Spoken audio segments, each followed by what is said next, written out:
Finally মিশর চলে এলাম। আমার পিছনে দেখতে পারতেছেন সেই বিখ্যাত পিরামিড।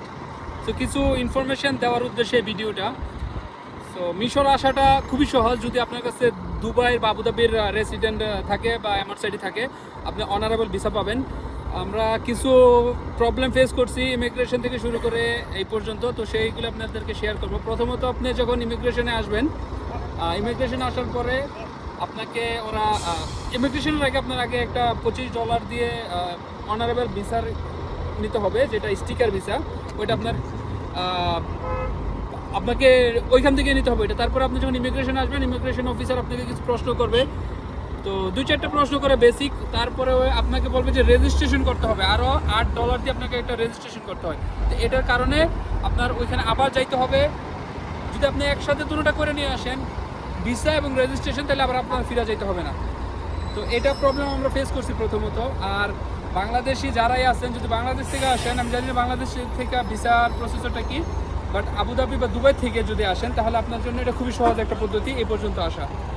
আর এইখানে আসার পরে আমি যদি এই দিকটা দেখাই, এখানে হচ্ছে আপনার এটাকে বলে গিজা সিটি, মানে মিশরের পিরামিড থেকে হয়তো কয়েক কিলোমিটার দূরত্ব, পায়ে হেঁটে আসা যায়। তো যদি এই দিকে কেউ থাকতে চান, আশেপাশে অনেকগুলো হোটেল আছে, খুব চিপ রেটে ভালো হোটেল পাওয়া যায়, একদম মানে বাংলাদেশের প্রাইসে আপনি ভালো হোটেল পেয়ে যাবেন এখানে যদি এই দিকটাতে থাকেন। সবচেয়ে বড় সমস্যা যেটা মিশরের এই জায়গাটাতে আসলে বিশেষ করে, প্রচুর পরিমাণ স্ক্যামার। আপনি দেখবেন নিচে ঘোড়া বা ওটের সাওয়ারি যেটা বলে, ওরা ওট দিয়ে ঘোড়া দিয়ে নিচে থেকে উপরে নিয়ে আসে। ওরা ওইখানে আপনাকে 500, 1000, 2000 কত টাকা বলবো এটা আপনি বলবে, ওদের সাথে আপনার ডিল করে নিতে হবে। যেমন আমরা দুইজন একটা ওটের জন্য আসছি, 100 টাকা দিয়েছি, কিন্তু এখানে এসে চিটিং করছে কি, অর্ধেক আসার পরে বলে যাবে না। তো এটা ওদের আসলে মেন বিজনেস, এটাই ওদের চিটিং। এই কারণে সবাই বলে মিশরে এখানে স্ক্যাম হয়। এটা হবে, এটা আপনি কেয়ারফুল থাকতে হবে। আর যেটা সবচেয়ে বড় ইম্পর্টেন্ট, আপনি টাকা পয়সা লেনদেনের ব্যাপারে একটু খুব সিরিয়াস থাকবেন।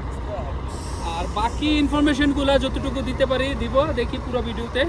এই পর্যন্ত আসতে আপনার বাংলাদেশি হিসাবে ভিসার জন্য $30 বা $35 ধরেন, $35 খরচ হচ্ছে। আর টিকিট, এয়ার টিকিট আমরা উইজারে 700 টাকা, 700 দেরহাম, যদি দেরহামে বলি 700 দেরহামে আমরা টিকিট পেয়ে গেছি। আর হোটেল স্টের জন্য আমি 50 দেরহাম করে এক রাতের জন্য টিকিট পাচ্ছি, হোটেলের রুম পাচ্ছি 50 দেরহাম। আমরা দুইজন থাকতে পারতেছি, ডাবল বেডার 50 দেরহাম দিয়ে পাওয়া যাচ্ছে এই এরিয়াটাতে। অন্য এরিয়ার সম্পর্কে এত একটা ধারণা নাই। যদি কেউ এখানে আসার ইচ্ছা হয় বা আসেন, তো এর মধ্যে আপনারা সব কিছু কভার করতে পারবেন। বাকিটা আমি পুরো ভিডিওতে দেখি পুরো ইনফরমেশন দেওয়া যায় কিনা, কতটুকু কী দেওয়া যায়। সো আজকে মিশরের দ্বিতীয় দিন।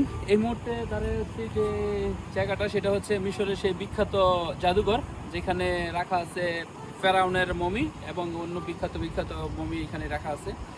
তো কিছু ইনফরমেশন দেওয়ার জন্য এইটার উদ্দেশ্যে এই ভিডিওটা বানানো।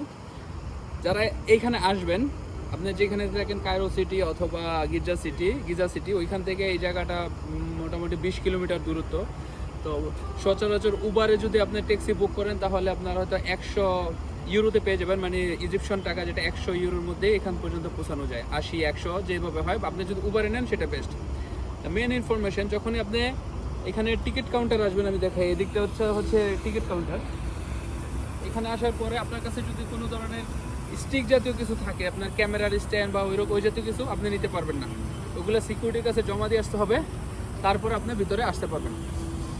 আর বাকি নর্মালি এখানে টিকিটের মূল্য যেটা, এটা আমার কাছে মনে হলো একটু বেশি, তারপরও এটা ওদের ধার্য করা প্রাইস। যেমন 1250 ইউরোতে একটা টিকিট পাওয়া যায় একজনের জন্য, 1250 ইউরো। তো এই যে ইউরো মানে এই দেশের যে কারেন্সি, এটাকে ইউরো বলে, 1250 ইউরোতে একজনের টিকিট। আর বাকি যে ইনফরমেশন আছে, ভিতরে যাই দেখি কি কি ইনফরমেশন দেওয়া যায়। তো এই মুহূর্তে যে জায়গাটাতে আমি আছি, এটাকে বলে আল হোসেন মস্ক, আবু লাইল স্ট্রিট। পিছনে যে মসজিদটা, এটা হচ্ছে ইজিপশিয়ানের সবচেয়ে পুরানো মসজিদ যাকে বলে। আর এইখানে আসার জন্য আপনারা যারা কায়রো অথবা গিজা সিটিতে অবস্থান করেন, ওইখান থেকে 30-40 কিলোমিটার দূরে, 30 থেকে 35 কিলোমিটার দূরে মেট্রো রেলে আসতে হয়। বেশি যদি আপনি পাবলিক বাসে আসেন, তাহলে মেট্রো রেলে। আর যদি উবার অথবা অন্য কোনো যানবাহন ব্যবহার করেন, তাহলে আপনি ট্যাক্সিতে বা মেট্রোতে আসতে পারবেন। হয়তো 150 থেকে 200 ইউরো পর্যন্ত আসে। বাট এই স্টেজটা এরিয়াটা হচ্ছে আপনার সম্পূর্ণ পুরানো, যে 100-200 বছরের তাদের যে ঐতিহ্য ওইগুলো এখানে পাবেন। যত অ্যান্টিক চিজ তাদের শহরের বা দেশের, এইগুলোর সম্ভবত বেশিরভাগ এখানে পাওয়া যায়। শুধু একটু ঘুরে দেখেন এরিয়াটা এদিক দিয়ে, এই বিল্ডিংগুলো যদি দেখেন তাহলে কম করে হলে এগুলো 100 নামলে কম করে 500 বছর পুরানো বিল্ডিং বলে এখানে। তো যারা পুরানো ইজিপশিয়ান দেখতে চান, ইজিপশিয়ান সম্পর্কে ঐতিহ্য জানতে চান, তাহলে এই এরিয়াটাতে আসা প্রয়োজন। যদি ইজিপশিয়ান কেউ আসেন ঘুরতে বা কায়রো সিটি অথবা গিজাতে আসেন, তাহলে এই এরিয়াতে অবশ্যই আসবেন, কারণ এখানে আসলে আপনাদের ঐতিহ্য কি, তাদের হিস্টোরি কি, এগুলো দেখা যায় আর কি। সো এই মুহূর্তে যে প্লেসটাতে আমি আছি এটাকে বলে কায়রো টাওয়ার। সিটির সবচেয়ে উঁচু জায়গা, যেটা খুবই দেখার মতো সুন্দর একটা জায়গা। এইখান থেকে পুরো সিটি ভিউটা দেখা যায়। যারা টুরিস্টে আসবেন ইজিপশনে, অবশ্যই এই জায়গাটাতে ভিজিট করবেন।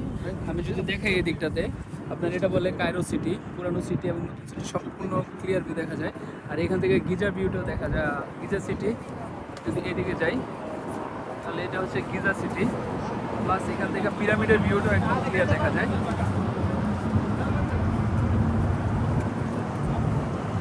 এইখান থেকে পিরামিডটাও আপনি এখানে দেখা যায়। তো ওটা হচ্ছে গিজা সিটি, এই যে পিরামিড।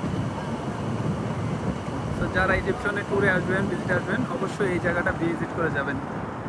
এটা একটু কায়রো সিটি এদিকে আর গিজা সিটি এদিকে, দুই সিটির মাঝখানে জায়গাটাতে এই প্লেসটা।